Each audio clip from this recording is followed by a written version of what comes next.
Kun sagantaa BBC Afaan Oromooti. Nu waliin tura.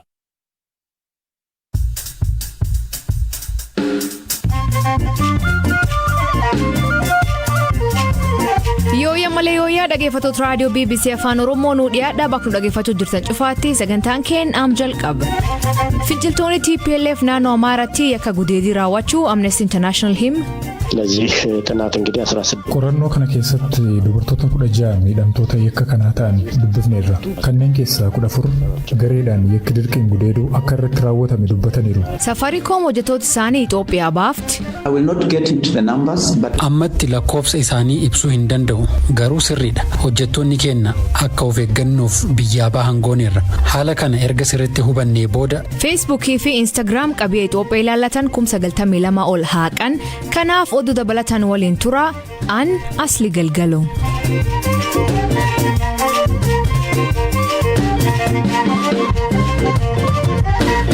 Dhaggeeffattoota oduutiin jalqabaanii Amnesty International finciltoonni TPLF naannoo Amaaraatti yakka gudeedii raawwachuu himan wagga dabree jadoolessa keessa humnoonni TPLF naannoo Amaaraa magaalni Fasmee Wucaarraatti yeroo haleella banan yakka dirqamaan gudeedu saamichaa fi miidhaa qaamaa jiraatota irraan raawwachuu gabaasni hima. Mirga dhala namaa fi kafalmuu Amnesty International jiraatota magaalichaa dubbis keessa dubartoota 16 irratti humnoonni TPLF yakka gudeedii raawwatan jedha. ለዚህ ጥናት እንግዲህ 16 ሴቶችን አናገረናል ቆረኖ ከነ ከሰት ዱበርቶታ 16 ሚዳምቶታ የከ ከናታን ዱብፍኔራ ከነን ከሳ 14 ገሬዳን የክድርቅን ጉዴዱ አከረት ራወታ ሚዱበተኒሩ ደበላታንሞ ቀበኛ ሳኒ ሳሙ ሚዳ ቃማራንገው ሰቡማረት ጥየፈቴ ጥቄሱ ሰልጵሱፊ አረብሱን አከረት ራወተሜ ኑቲመኒሩ ረኮን ኩን ከነረ ቱሬ ተውስ rakkoon kun kan irra ture ta'us gargaarsa barbaachisu keessuma akka wal'aansa fayyaa fi gorsa xiinsammuu akka hin arganne nutti himan kanaaf haalli keessa jiran cimaadha kan dubbifne namoota 16 qofaa ta'anis lakkoofsa sirriin kana ol ta'uu akka danda'u agarsiisa hooggantuu deeskii dhimma dubartootaa magaalittii irraa akka dhageenyetti ragaa qabaniin dubartoonni 71 ta'an miidhamuu isaaniiti kanaaf ragaan kun namoota hedduurraa miidhaa qaqqabeeraa jechuu dandeenya kanaaf rakkoon kun namoota hedduurra miidhaa qaqqabsiiseeraa jechuu dandeenya bakka to'annoo TPLF jala jiran keessatti rakkoon kun akka kanaa mudachaa akka jiran gabaasaaleen bahaa turan keessuma onkololeessaa eegalee haala jiru hubachuudhaaf yaalaa turre kana qofa otoo hin taane naannolee biroo keessattis qorachaa jirra nifaas mawucaatti kan mudate akkaan ulfaataa ta'ee waan argineef dafnee baafne dubartoota kana akkamiin argattanii kan jedhuufi bakka garaagaraatti namoonni nuti filanne jiru gama walloos gara gondariis namoota bobbaafnee turre isaan odeeffannoo kana nu kennee dubbisuu dandeenye. Qaamni haleellaa kan raawwatee jedhamu gaafatamummaa fudhatee isaanoo kan gaafatanii gaaffii jedhu obbo Fiseehaan akkanaan deebis. እንግዲህ ጥቃት አደረሰ የተባለው ነን ስቴት አክተር ነው ወይም ደግሞ መንግስት egaa haleellaa kana kan raawwateera kan jedhamu qaama mootummaa hin taanee fi walitti bu'insa keessatti hirmaatudha barmaata qabnuun qaamoleen mootummaa hin taanee fi hidhannoon socho'an haleellaa raawwatan irrattis yaada isaanii salphaatti argachuun hin danda'amu TPLF waliin wal qabates kana gochuu hin dandeenye sababiin isaas kominikeeshiniin hin jiru garuu achii booda miidiyaa hawaasaa gubbaatti gabaasa kana akka balaaleffatanii fi kan hin fudhanne ta'uu waan mannatti fakkaata garuu hin mirkaneeffanne እንደማይቀበሉት ተናገሩ ይመስለኛል ግን ያው አላረጋገጥኩም Yaadoon haleellaa saalaa kun naannolee birootti mudachuu danda'a bakki biraan qorannoon irraa geggeessaa jiran yoo jiraate gaafataman obbo Fiseehaan.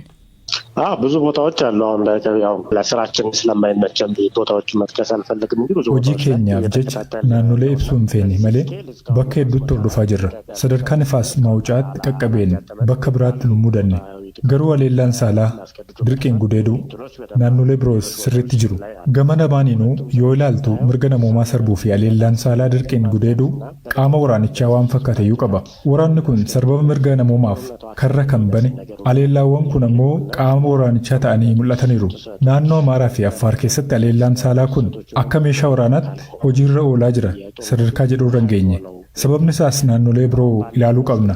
Kanaaf akkas jechuu hin dandeenyu. Aleellaan saalaa akka meeshaa waraanaatti hojiirra ooleeraa yeroo jedhamu ta'e jedhamee tooftaa waraanaa ta'ee hojiirra ooleeraa jechuudha. Ajajoota isaaniitiin osoo hin hafin fudhatama argatee qaamolee wal waraananiin akka tooftaatti hojiirra ooleeraa jechuudha. Tigraayin alatti ammatti kan nifaas moocaa qofaa arganne naannolee kaanitti bal'inaan raawwatameera yoo ta'e yaada dimshaashaa sanirra ga'uu dandeenya. Amma garuu achi hin geenye ragaa sassaabaa jirra. Wajiirii hariiroo alaa Tigraay dhimkan ilaalchisee ibsa baaseen yaadni dimshaashaaf gaaffii fagoorraa godhamee fi aangaa'ota naannichaa bu'uureffateen erga haamee sirrii mitii jedhe. Dhugumaatti loltoonni Tigraay yakka akkasii kan raawwatan yoo ta'e mootummaan naannoo Tigraay namoota yakka kan raawwatan seer duraatiin dhiyeessaa jedhan. Erga waraanni kaaba Itoophiyaa dhalatee yakkoota raawwataman qorannoo qaama idil addunyaa walaab ta'een qofa birga haamee jedhe ibsichi.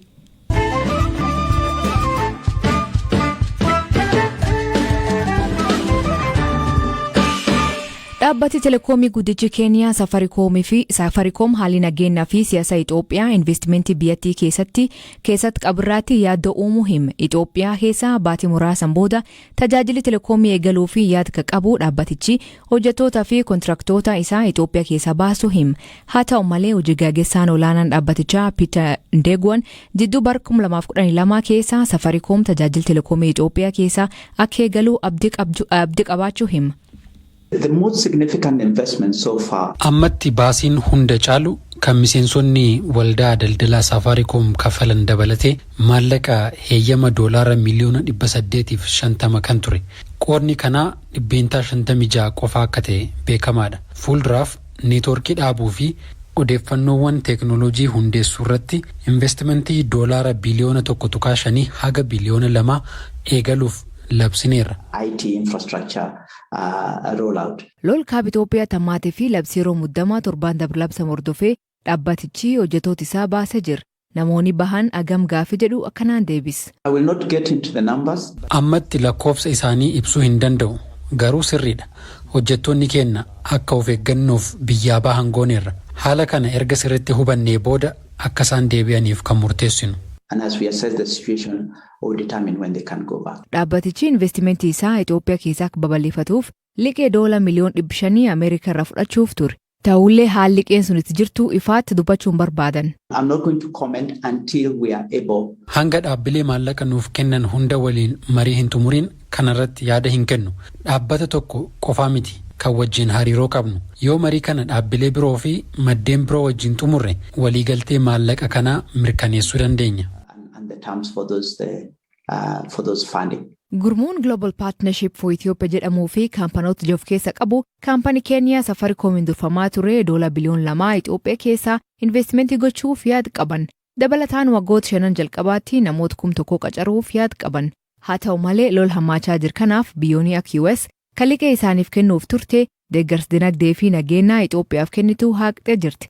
Kanaaf liqee dhabuuf soda qabdu yookiin filannoo bira qabdu ka jedhu akkanaan ibsan. Our consortium's view.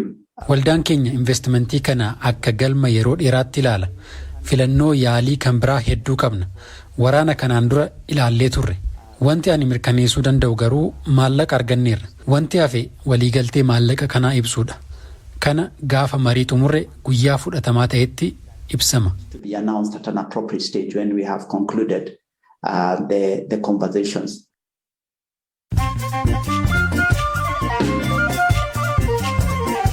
Dhaggeeffattootni amma oduu gaggabaaboo addunyaa isanii dhiyeessaa jalqabaanii ji'oota jaha keessatti qabiyyeewwan feesbuukii fi instaagiraam Itoophiyaa ilaallatan 92 ol ta'anii irratti tarkaanfii fudhachuu feesbuuk beeksise. Tarkaanfiin kun ammoo namoota seera dhaabbaticha cabsuun haasaa jibbiinsa barreessaa turan irratti fudhatama.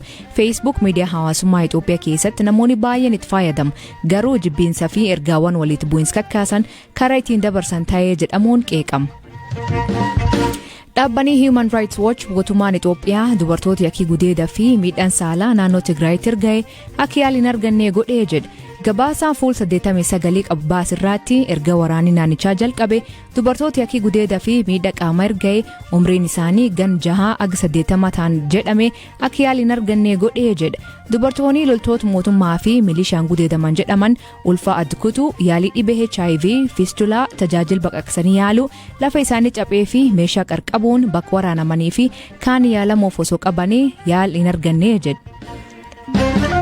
UK'n lammiileen isii ataataman Itoophiyaa keessa bahaa jetti. Walitti bu'iinsi Itoophiyaa keessatti hammaachaa deemirraatti kan ka'e UK'n lammiileen isii ataataman akka biyyattii keessa bahaniif akeekachiisa. Mootummaa UK lammiileen isii balaalii kamiyyuu gara Itoophiyaa hin goone akeekachiisan. Ministeerri tajaajila kominikeeshinii mootummaa Itoophiyaa immoo ibsa torbe baasen adeemsi biyyaalee kanaa qeeqanii turan. Bitaawoo yookiin fayyaa harkaa ka Gift France Marie Antoinette turee fi Diraamaan hojjetama calbaasii Switzerland keessatti geggeeffame $8 miliyoona ol gurgurama. Fayyaan kun nam eeyyummaan isaanii bakka hin beekamne bitame warraaqsa French irratti ajjeefamuu ishee dura Marie Antoinette fayyaalee kan bakka biraatti akka oolfamu ergite turte. Badhaafamtuu Noobeelii nagaa kataate Malaala Yusuf sirna kabajaa ayyaana Islaamaa Birmingham keessatti ture niikaa hidhatte. Sirna kanirraatti Malaala fi Aster Malik niikaa eelii fi hidhuun gaa'el waliin dhaabachuu walii galan.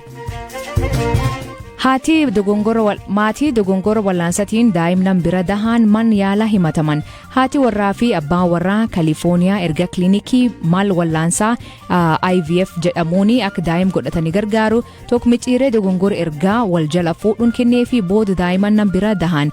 Taatee kanaan kan wal qabate haati warraa fi abbaan warraa kunneen kilinikii himachuun isaanii dhaga'ame. Biyyi waraanaan bultuu Myanmar gaazexeessa lammii Ameerikaa shororkeessummaan himate. Lammiin Ameerikaa kun kaya balleessee jedhamee hidhaan waggaa umrii guutuu gahuun adaabamu akka danda'u abukatoon isaanii hime. Gaazexeessaan gan 37 gulaala Frontier Myanmar ta'ee jijaan dura buufata xiyyaaraatti qabame.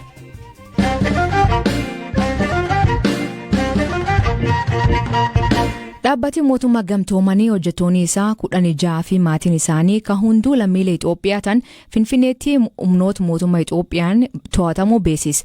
Dubbii himaan dhaabbata mootummaa gamtoomanii Stefan Dujaarik hojjettoonni isaa kun ataataman akka gadhiifaman mootummaa wajjin hojjechaa jiraachuu ibsa. Oduun wal fakkaatuun konkolaachistoonni sagantaa nyaata addunyaa 72 ta'an magaala guddoo naannoo Afar Samariitti to'atamuu isaanii gabaafama. Galaana Balaayee dabalataan isinitti hima.